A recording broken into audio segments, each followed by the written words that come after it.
सपने एक देखोगे मुश्किलें हजार आएगी कि सपने एक देखोगे मुश्किलें हजार आएगी, लेकिन वो मंजर भी बड़ा खूबसूरत होगा जब कामयाबी तेरी शोर मचाएगी। हेलो दोस्तों, कैसे हो आप लोग? आई होप आप लोग अच्छे होंगे। फ्रेंड्स, आज की इस वीडियो में हम लोग हिस्ट्री से रिलेटेड टॉप प्रश्न को देखेंगे जो बोर्ड के दृष्टिकोण से काफ़ी महत्वपूर्ण है। तो चलिए ज़्यादा देर न करते हुए वीडियो की शुरुआत करते हैं। फ्रेंड्स, हम लोग के सामने फर्स्ट क्वेश्चन है कि दामिन ई को क्या था। तो इसका करेक्ट आंसर है ऑप्शन नंबर ए, भूभाग। अब चलिए अगले प्रश्न को देखते हैं। हम लोग के सामने अगला प्रश्न है कि प्रयाग प्रशिस्त की रचना किसने की। ऑप्शन ए है कालिदास, ऑप्शन बी है बाणभट्ट, ऑप्शन सी है हरिसेन और ऑप्शन डी है पतंजलि। तो इसका करेक्ट आंसर हो जाएगा ऑप्शन नंबर सी, हरिसेन। साथ ही आपको ही बता दें कि हरिसेन समुद्रगुप्त के दरबारी कवि थे। फ्रेंड्स, आप लोग इस पॉइंट को भी ध्यान में रखिएगा। अब चलिए नेक्स्ट क्वेश्चन को देखते हैं। अगला प्रश्न है कि मीरा किसकी भक्त थी। तो इसका करेक्ट आंसर है ऑप्शन नंबर बी, कृष्ण की। अब चलिए नेक्स्ट क्वेश्चन को देखते हैं। अगला प्रश्न है कि प्लासी का युद्ध कब लड़ा गया था। ऑप्शन ए है 1600 में, ऑप्शन बी है 1757 में, ऑप्शन सी है 1764 में और ऑप्शन डी है 1750 में। तो इसका करेक्ट आंसर है ऑप्शन नंबर बी, 1757 में। साथ ही आपको ही बता दें कि प्लासी का युद्ध ब्रिटिश ईस्ट इंडिया कंपनी की सेना और बंगाल के नवाब की सेना के बीच लड़ा गया था। अब चलिए नेक्स्ट क्वेश्चन को देखते हैं। हम लोग के सामने अगला प्रश्न है कि 1857 के विद्रोह को किसने प्रथम स्वतंत्रता संग्राम कहा। फ्रेंड्स, यह काफ़ी इंपॉर्टेंट प्रश्न है। तो इसका करेक्ट आंसर हो जाएगा option number A, BD. Savarkar. अब चलिए नेक्स्ट क्वेश्चन को देखते हैं। अगला प्रश्न है कि पूना समझौता किस वर्ष हुआ। तो इसका करेक्ट आंसर है ऑप्शन नंबर ए, 1932 में। साथ ही आपको ही बता दें कि यह समझौता महात्मा गांधी और भीमराव अंबेडकर के बीच में हुआ था। फ्रेंड्स, आप लोग इस पॉइंट को भी ध्यान में रखिएगा। अब चलिए नेक्स्ट क्वेश्चन को देखते हैं।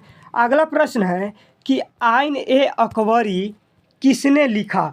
ऑप्शन ए है बाबर, ऑप्शन बी है फैजी, ऑप्शन सी है अबुल फजल और ऑप्शन डी है बदायूनी। तो इसका करेक्ट आंसर है ऑप्शन नंबर सी, अबुल फजल। साथ ही आपको ही बता दें कि आईने अकबरी में अकबर के शासन प्रशासन के बारे में चर्चा किया गया है। अब चलिए नेक्स्ट क्वेश्चन को देखते हैं। अगला प्रश्न है कि शहीद ए आजम किसे कहा जाता है। तो इसका करेक्ट आंसर है ऑप्शन नंबर बी, सरदार भगत सिंह को। अब चलिए नेक्स्ट क्वेश्चन को देखते हैं। अगला प्रश्न है कि महाभारत की रचना किसने की। ऑप्शन ए है वाल्मीकि, ऑप्शन बी है मनु, ऑप्शन सी है वेद व्यास और ऑप्शन डी है गुरु नानक। तो इसका करेक्ट आंसर हो जाएगा option number C, Ved Vyas. साथ ही आपको ही बता दें कि महाभारत की रचना संस्कृत भाषा में किया गया था। फ्रेंड्स, यदि आपको किसी भी प्रश्न का उत्तर मालूम है तो आप कमेंट बॉक्स में लिखकर बता सकते हैं। आपकी कमेंट का हमारा इंतज़ार रहेगा। अब चलिए नेक्स्ट क्वेश्चन को देखते हैं। हम लोग के सामने अगला प्रश्न है कि भारत के संविधान का पिता किसे कहा जाता है। तो इसका करेक्ट आंसर है option number B, doctor B R. Ambedkar को। साथ ही आपको ही बता दें कि भारतीय संविधान को बनने में 2 वर्ष 11 माह 18 दिन लगा था। फ्रेंड्स, इस प्रश्न को भी कई बार बोर्ड एग्जाम में पूछा जा चुका है। अब चलिए नेक्स्ट क्वेश्चन को देखते हैं। अगला प्रश्न है कि कोल विद्रोह के नेता कौन थे। तो इसका करेक्ट आंसर है ऑप्शन नंबर डी, बुद्धू भगत। फ्रेंड्स, कहीं कहीं बिरसा मुंडा भी दिया जाता है, लेकिन इसका करेक्ट आंसर है ऑप्शन नंबर डी, बुद्धू भगत। साथ ही आपको ही बता दें कि यह विद्रोह 1831 में हुआ था। अब चलिए नेक्स्ट क्वेश्चन को देखते हैं। अगला प्रश्न है कि 1857 के विद्रोह के समय भारत का बादशाह कौन था। फ्रेंड्स, यह काफ़ी इंपॉर्टेंट प्रश्न है।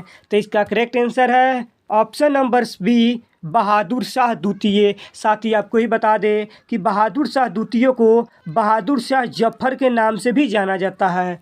अब चलिए नेक्स्ट क्वेश्चन को देखते हैं। अगला प्रश्न है कि कांग्रेस की स्थापना कब हुई थी? तो इसका करेक्ट आंसर है ऑप्शन नंबर सी 1885 में। साथ ही आपको ही बता दें कि इसकी स्थापना ए.ओ. हुम ने किया था। फ्रेंड्स, आप लोग इस पॉइंट को भी ध्यान में रखिएगा। अब चलिए नेक्स्ट क्वेश्चन को देखते हैं। फ्रेंड्स, हम लोग के सामने अगला प्रश्न है कि इंडिका किसका यात्रा वृत्तांत है? तो इसका करेक्ट आंसर है ऑप्शन नंबर ए मेगास्थनीज। साथ ही आपको ही बता दें कि मेगास्थनीज चंद्रगुप्त मौर्य के दरबार में आया था। इस प्रश्न को भी बोर्ड एग्जाम में पूछा जाता है। अब चलिए नेक्स्ट क्वेश्चन को देखते हैं।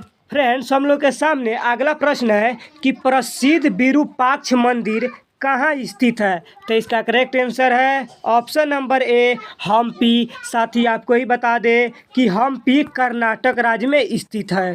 तो फ्रेंड्स, मैं आशा करते हैं कि हमारे द्वारा समझाए गए सारे पॉइंट को अच्छे तरीके से समझ गए होंगे। यदि समझ गए होंगे तो वीडियो को लाइक करके दोस्तों को साथ शेयर करना न भूलें। तब तक के लिए जय हिंद।